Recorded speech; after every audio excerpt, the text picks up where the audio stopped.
사사기 15장 14절부터 20절까지 말씀입니다. 사사기 15장 14절부터 20절까지 말씀입니다. 삼손이 레히의 이름에 블레셋 사람들이 그에게로 마주 나가며 소리 지를 때 여호와의 영이 삼손에게 갑자기 임하심에 그의 팔 위에 밧줄이 불탄 삼과 같이 그의 결박되었던 손에서 떨어진지라. 삼손이 나귀의 새 턱뼈를 보고 손을 내밀어 집어들고 그것으로 1000명을 죽이고 이르되 나귀의 턱뼈로 한 더미 두 더미를 쌓았으며 나귀의 턱뼈로 내가 1000명을 죽였도다 하니라. 내가 말을 마치고 턱뼈를 자기 손에서 내던지고 그것을 라맛 레히라 이름하였더라. 삼손이 심히 목이 말라 여호와께 부르짖어 이르되 주께서 종의 손을 통하여 이 큰 구원을 베푸셨사오나 이제 내가 목말라 죽어서 할례 받지 못한 자들의 손에 떨어지겠나이다 하니 하나님이 레히에서 한 우묵한 곳을 터뜨리시니 거기서 물이 솟아 나오는지라. 삼손이 그것을 마시려고 정신이 회복되어 소생하니 그러므로 그 샘 이름을 에낙고레라 불렀으며 그 샘이 오늘까지 레히에 있더라. 같이 읽겠습니다. 블레셋 사람의 때에 삼손이 이스라엘의 사사로 20년 동안 지냈더라. 아멘. 네, 오늘 말씀을 근거로 부족함도 들어 쓰시는 하나님이라는 주제로 하나님 말씀을 함께 살펴보도록 하겠습니다. 우리는 무엇이든 진짜를 원합니다. 사랑하는 사이에 마음을 확인하고 싶을 때에도 그 사람의 그냥 하는 말이 아니라 진짜의 마음을 물어보고 또 원하죠. 또한 일을 할 때 이력서를 낼 때도 그 사람의 직무 관련 경험들이 있는지 면밀하게 살펴보는 이유가 뭐냐?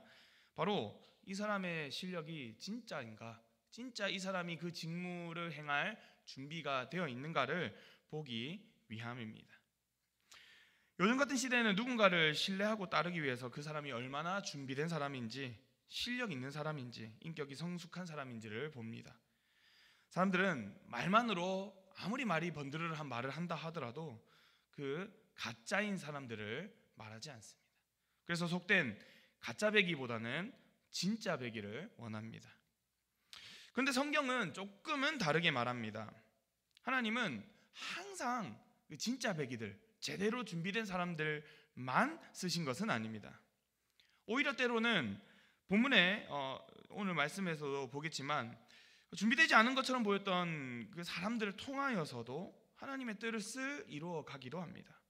삼손이 대표적으로 그 사람입니다.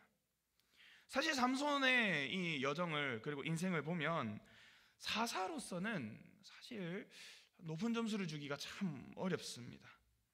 거룩에 힘쓰지도 않았고 이 사사의 모습을 통하여서 하나님의 모습을 드러내야 되는데 딱히 그렇게 모습을 드러내지도 못합니다.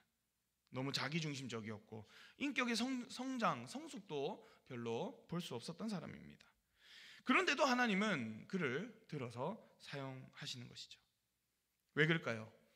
하나님은 부족한 사람을 통하여서도 하나님의 일을 이루어 가시는 분이시기 때문입니다. 우리 오늘 말씀을 통하여서는 이 하나님의 일하심을 한번 상고하면서 하나님이 이렇게 일하시는 그 하나님의 일들을 한번 깊이 살펴보겠습니다. 자, 먼저 이 오늘의 상황을 한번 보아야 됩니다. 이전에도 삼손은 계속하여서 자기중심적이고 또 인격적으로 성숙이 없는 아주 마음대로 살았던 그러한 삶이 있었습니다. 개인적인 분노, 또 자존심 이런 것 때문에 블레셋 사람들과 싸웠고 또 이기기도 거의 다 이겼습니다. 이방 여인들과 또 결혼하는 문제, 또 꿀을 먹은 것, 또 수수께끼를 내고 분노한 것, 또 분노의 끝자락에서 블레셋 사람들을 불사르는 이런 일들을 보면 사사로서의 어떤 공적인 사역을 통해서 하나님이 드러났고 하나님의 거룩하심이 드러났고 하나님의 일하심이 보다라는 것보다는 사실 좀 사적인 감정에서 그런 일을 하지 않았는가라는 의심을 떨쳐낼 수가 없습니다. 오늘 보면 14절을 보면 또 삼손은 이 유다 사람들에게 스스로 결박당한 채 이 블레셋 사람들에게 인도되어 가고 있습니다. 속히 말해서 이제 묶여서 이제 그들 가운데 포로로 잡혀가는 것처럼 되고 있죠.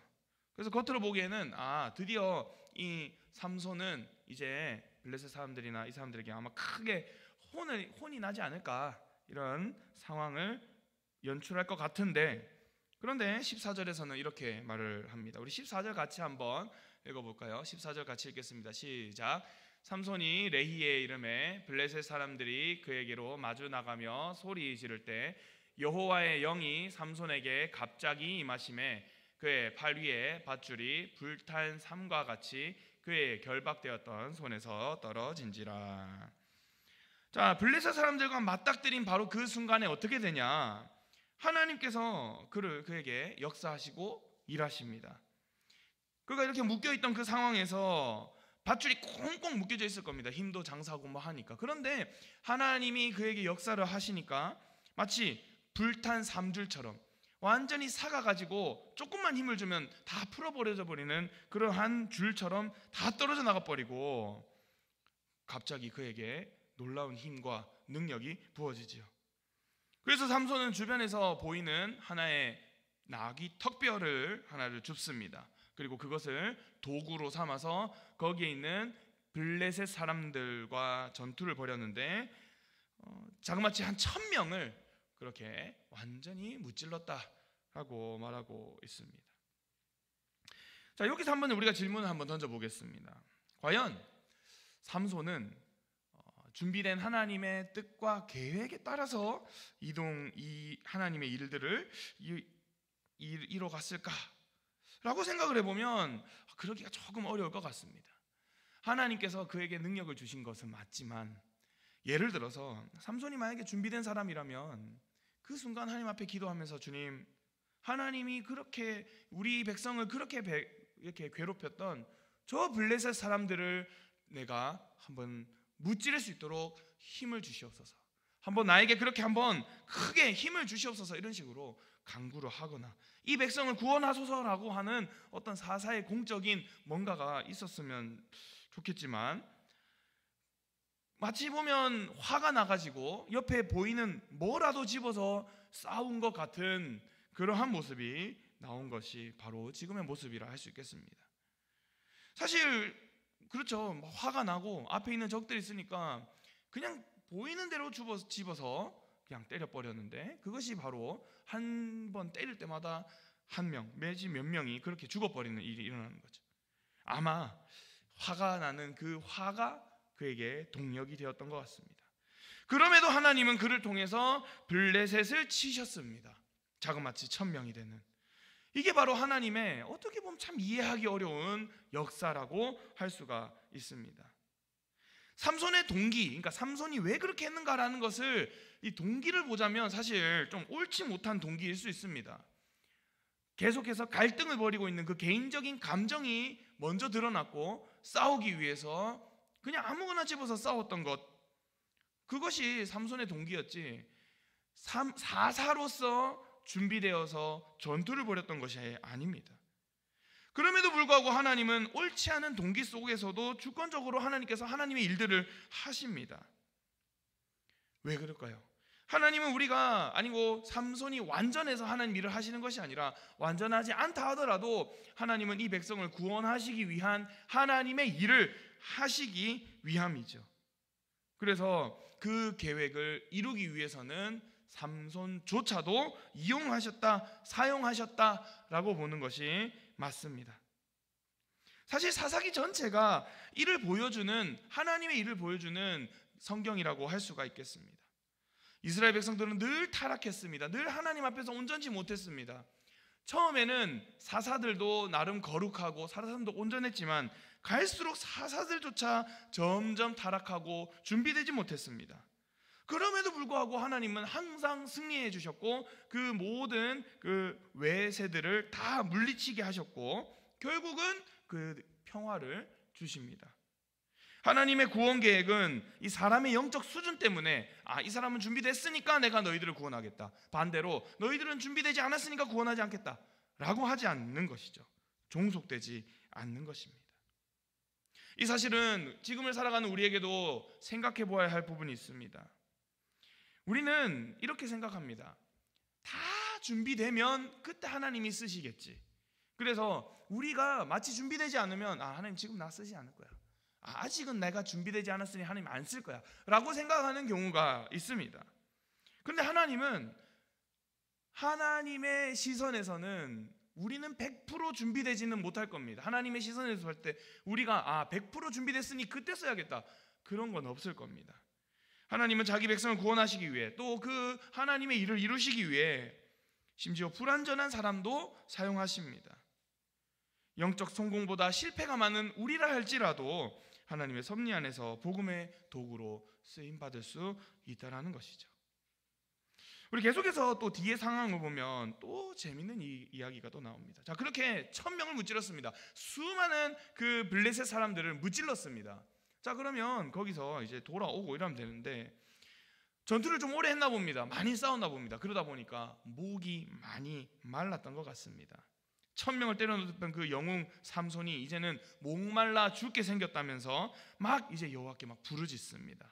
우리 18절 우리 같이 말씀 읽도록 하겠습니다. 시작.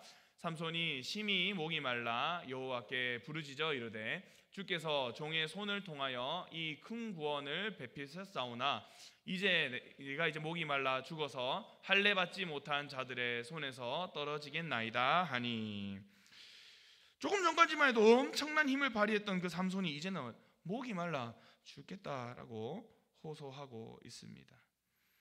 물론 그 극심한 전투를, 그러니까 엄청 이렇게 힘을 많이 쓰면 탈진에 이르는 상태가 될 수 있습니다. 그래서 걷기도 힘들 정도로 옆에 도움이 없으면 탈진된 상태에서 쓰러질 수 있는 그런 상황이었을지도 모릅니다.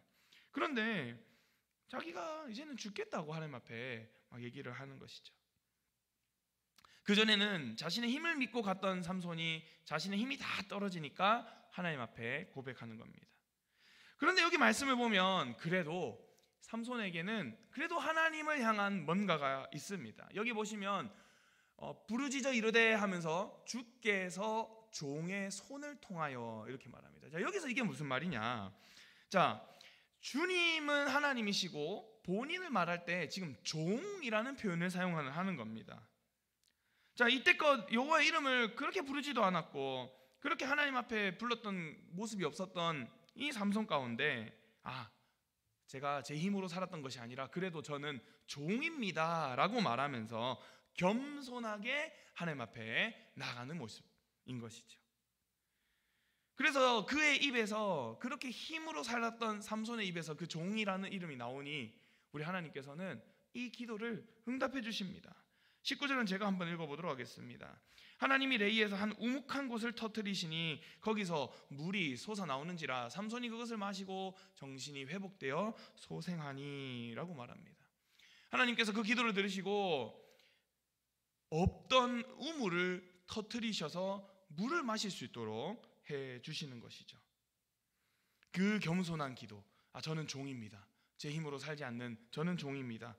주인께서 하라면 하고 가지 말라면 가지 말라 하는 저는 종입니다 라는 그 기도에 하나님은 응답하십니다. 그리고 생명의 물을 주셔서 그 탈진해서 죽기 직전까지 갔던 그의 모습을 아시고 회복시킵니다. 하나님께 쓰임받는 삶이 어떤 삶인지 아십니까? 아까 말했듯이 준비가 다 되어서 능력이 많아서 내가 다 되어서 아닙니다. 자신의 한계를 알고 내 하나님 도움 없이는 제가 살 수 없습니다. 그 주인이신 그 주님 앞에 저는 아무것도 할 수 없습니다. 물론 우리 주인이신 주님께서 하라 하신 대로 저는 하겠습니다. 그러나 주님의 도움 없이는 저는 아무것도 할 수 없습니다 라고 하나님 앞에 붙들리는 그 인생에게는 하나님께서 도와주십니다. 반대로 아니요, 저는 하나님 앞에는 하나님 필요 없습니다. 저는 제 힘으로 한번 해보겠습니다 라고 하면 하나님은 마치 이렇게 말씀하실지도 모르죠. 그래, 너 힘대로 한번 해봐, 너 할 수 있는 대로 한번 해봐 라고 하실 수도 있겠죠. 삼손은 이 사건을 통하여서 진정한 사사로서의 첫걸음을 뗍니다. 하나님 앞에 엎드리고 하나님 앞에 나가는 방법을 배웁니다. 내가 할 수 없습니다, 저는 종입니다 라고 고백하니 하나님 도우심을 얻으면서 자신이 하나님 앞에 부름받았구나 라는 사실과 이런 것들을 머리로는 알았지만 경험으로 하는 첫 번째 일을 오늘 말씀을 통해서 보게 됩니다. 오늘날 우리도 살아가면서 내가 강할 때는 하나님 찾지 않지만 내가 약할 때도 하나님 찾지 않는 그러한 연약한 인생 많습니다. 그러나 강하거나 약하거나 하나님을 찾으시면 됩니다. 내가 연약할 때, 심지어 내가 끝이라고 생각할 때 붙들 수 있는 그분이 있습니다. 바로 우리 하나님입니다. 하나님께 하나님, 제가 할 수 없습니다. 저는 안 됩니다. 그러기에 하나님 도우심 필요합니다. 라고 말하면 우리 하나님은 도우시는 것이죠. 삼손은 물론 능력의 사사였습니다. 자신의 그 피지컬, 그의 힘은 엄청났습니다. 그러나 하나님은 계속 요구하시는 것이죠. 그 힘과 그것을 요구하는, 바라보는 것이 아니라 나를 바라보아라, 나에게 구하라, 나에게 엎드리라 라고 말하면서 하나님은 그 사사를 들어 쓰시고 또한 그 이스라엘 백성을 들어 쓰시는 일들을 이루어 가십니다. 성도 여러분, 오늘 우리는 이 사사 삼손의 이야기, 두 가지 이야기를 잠시 살펴보았습니다. 하나님께 선택은 받았지만 아직까지 100% 준비되지 못한 그러한 사사. 그러나 엄청난 능력이 계속해서 나오고 있고, 그리고 하나님의 일을 또 어떻게든 아무튼 이어가는 그러한 사사. 그럼에도 불구하고 하나님이 쓰시는 사사, 바로 삼손의 이야기입니다. 우리 마음속에 이런 생각이 들 수 있는데 좀 조심하셔야 되는 생각이 있습니다. 사사를 보니까 준비되지 않아도 하나님 쓰시니까 나도 뭐 준비되지 않아도 뭐 어떻게든 하나님 쓰시겠지 라고 생각할 수는 있겠는데, 그래서 하나님 어차피 계획하셨다면, 하나님 어차피 쓰시기로 하셨다면 내가 굳이 애쓸 필요 없겠지 라고 생각하실 수도 있는데, 그러나 절대로 이것을 이러한 내용으로 교훈하기 위해서 하나님께서 이렇게 일하시는 것이 아닙니다. 삼손은 복된 사명 앞에 미성숙한 모습으로 반응했지만 하나님은 그를 억지로라도 사용하셨습니다. 사실 이것은 하나님의 복일 수는 있겠지만, 그러나 동시에 경고이기도 합니다. 하나님은 우리를 억지로 쓰지 않아도 됩니다. 우리를 통하여서 하나님의 선한 일을 안 하셔도 됩니다. 그러나 우리를 들어서 사용하시길 원하시는데, 우리를 단순히 도구로, 우리를 단순히 그러한 일을 하는 일로만 사용하지 않습니다. 하나님은 항상 우리를 함께 하기를 원하면서, 우리와 함께 하면서 동역하기를 원하십니다. 그래서 우리를 기쁘게, 기꺼이, 자원함으로 하나님께 나아가도록 우리를 부르십니다. 부지깽이는 그 불을 어떻게든 잘 태우게 쓰다가 불이 다 지피고 꺼지면 버립니다. 근데 하나님은 우리를 부지깽이로 부르지 않아요. 동역자로 불러서 함께 선한 일에 같이 가도록 부르시는 것이죠. 그렇다면 우리는 어떻게 반응해야 될까요? 두 가지를 생각해 봅니다. 하나는 하나님 앞에 내 부족함을 숨기지 말고 가져가야 됩니다. 삼손처럼 연약한 모습이, 그리고 부족한 모습이 우리에게도 다 있습니다. 그래서 우리는 그 말씀을 듣거나 그럴 때마다 항상 찔리고 약한 모습 많습니다. 나 같은 게 무슨 뭐가 되겠어. 나 같은 이런 부족한, 저런 부족함 모두에게 어느 정도는 가지고 있을 것입니다. 그런데 하나님은 우리에게 정죄하려고 그렇게 말씀 주시지 않습니다. 그걸 알지만 나에게 나오라고 말씀을 우리에게 주시는 것입니다. 그 마음 그대로 하나님께 나아갑시다. 하나님은 완전한 자를 찾지 않습니다. 엎드리는 자를 찾습니다.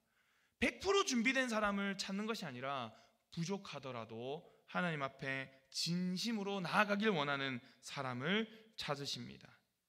회개하는 사람, 의지하는 사람을 찾지, 다 준비됐으니 그래 내가 너를 선발해서 쓰겠다, 하나님 절대로 그렇게 일하시지 않습니다. 하나님 앞에 솔직하게 엎드리는 진짜의 회개, 진짜의 의지가 바로 우리에게 필요한 신앙의 자세일 것입니다. 그리고 두 번째는 하나님의 은혜에 값지게 반응하는 사람이 되어야 됩니다. 삼손을 보시면 삼손은 하나님의 은혜를 많이 받았습니다. 태어날 때부터 나신이로 쓰임받았고, 그리고 큰 힘이 그와 함께 있었습니다. 그러나 그 삼손에게 연약한 점은 뭐였냐면 그 은혜에 합당하게는 살지 못했습니다. 그는 은혜를 누리긴 했지만 은혜에 합당하게 살았던 모습은 많이 부족했습니다. 우리는 정말로 해결할 수 없는 영혼의 문제, 영원한 죽음의 문제를 해결받은 사람입니다. 우리는 그 은혜 앞에 어떻게 반응하고 있습니까? 그 은혜가 나를 살리고 있고 나를 걸어가게 하고 나를 지금 나의 자리로 또 주님의 부르심의 자리로 가고 있다. 그 부르심을 기억하고 살아가고 있습니까? 성령께서 주신 능력과 기회를 헛되이 보내고 있지는 않습니까? 하나님께 받은 은혜와 용서를 내 주변에 나누고 살고 있습니까? 이후에 보겠지만 삼손이 합당하게 반응했던 때가 있습니다. 그것은 바로 본인의 삶의 처음이자 완전한 마지막, 죽기 직전에는 그 합당한 모습을 한 번 딱 그렇게 보였습니다. 마지막 순간에야 사사롯의 사명을 감당했고 그 은혜에 합당하게 쓰임 받았습니다. 우리는 마지막일 필요가 없습니다. 지금부터 우리는 하나님의 은혜에 합당하게 살아가려고 애쓰는 것, 그것이 삼손보다도 훨씬 더 큰 은혜를 누리며 살아가는 삶의 모습일 것입니다. 말씀을 마무리합니다. 오늘 말씀의 제목은 부족함도 들어 쓰시는 하나님이라는 주제였습니다. 그 말은 부족한 나조차도 하나님의 손에 붙들릴 수 있다는 겁니다. 그러나 그 은혜 앞에 우리가 게을러져서는 안 됩니다. 그 은혜 앞에 우리는 엎드리며 나아가야 됩니다. 하나님은 100% 준비된 자를 쓰려고 호시탐탐 준비하면서 다 쓰임 준비됐네, 쓰임 너 써야겠다, 그러지 않습니다. 오히려 겸손하고 자신의 상황을 알고 엎드리는 그 사람을 하나님은 쓰십니다. 능력 있는 자를 쓰시는 것이 아니라 부르짖고 엎드리는 사람을 기뻐하십니다. 삼손을 통해서 일하셨던 그 하나님께서 또 우리 가운데 그보다 더 큰 은혜를 누리게 하시는 우리 가운데 하나님 앞에 순종하며 살아가는 진짜 백이 그리스도인들이 되시길 바랍니다. 주님, 저는 부족하지만 오늘도 저를 사용하여 주시옵소서라고 말하는 이 기도와 간구가 우리 모두에게 있기를 주님의 이름으로 축원합니다.